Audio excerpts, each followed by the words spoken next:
Sascha Meinrath of the New America Foundation's Open Technology Initiative. I saw you years ago in Champaign-Urbana when it was remarkable. Indie Media took over the post office, bought the post office as a facility for everyone to be able to have access to the internet. Describe what happened then before we talk about the big national issues. Sure. Well, this grew out of a lot of the global justice movement organizing that was happening around the turn of the millennium. And within this local community, within Urbana-Champaign, we really felt that it was important that we have a permanent space for arts and cultural fare, but also for media production, for a low-power FM radio station, for an arts gallery and artist studios. And we quickly realized that the only way to do that was really to become our own owner of a piece of property. And within Urbana-Champaign, we had this kind of once-in-a-lifetime opportunity. The downtown post office was looking to get rid of a 30,000 square foot building. We thought we could fill a 30,000 square foot building with vibrant community media, and that's exactly what's happened. So today, the Urbana-Champaign Independent Media Center is a thriving organization that is sort of its own community multimedia conglomerate inside the heartland of the United States. Well, that was remarkable. Now talk about what's happening as you move to Washington, D.C. to deal with national policy. You're extremely critical of the FCC, the Federal Communications Commission. That's right. I mean, we're looking at a crisis here in the United States. 10 years ago, when it came to broadband connectivity, the United States was at the head of the class. We were leading the globe in terms of broadband pricing, in terms of broadband speeds, in terms of the places where it was available. In a single decade, we've gone from first internationally to somewhere around 15th to 25th. And what we're looking at over 10 years, the data is overwhelming. This is a massive market failure perpetuated against the US populace. I mean, we're paying now more prices for slower speeds in fewer places than a growing list of other countries around the globe. And so when the Obama administration came in, they came in saying, we're going to fix this, we're going to bring you change. We're now 2 years in, we haven't seen any effective mechanism to change this. Instead, what we've seen are these communities self-organizing, digital justice coalitions in Philadelphia and in Detroit, and local community organizations working to build alternatives, often against extremely bizarre odds.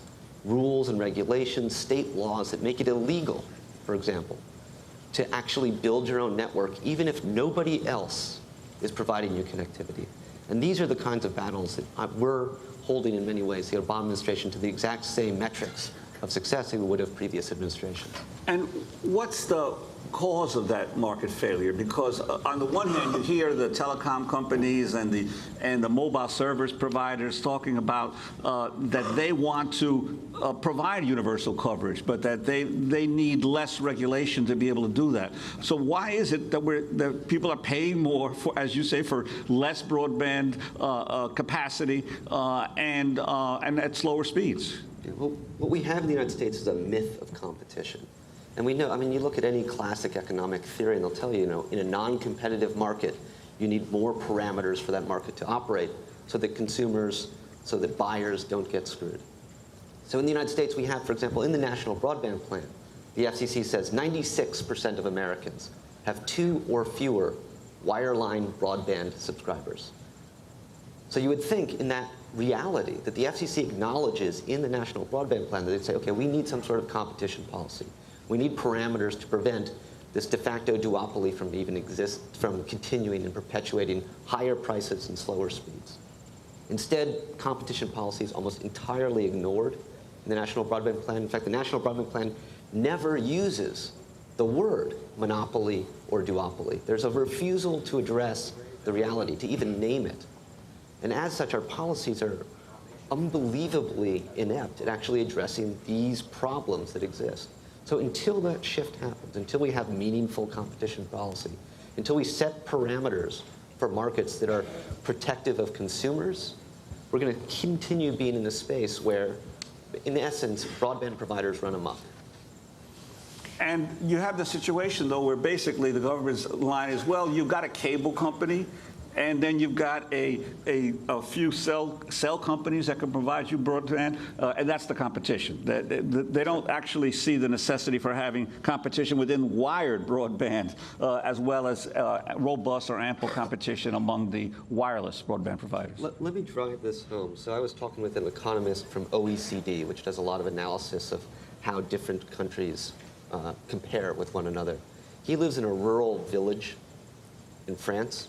He gets 100 megabits, which is about 10 times the speed what we get, plus video, plus telephone, free telephone to 120 countries on Earth, and he pays the equivalent of about $45 a month.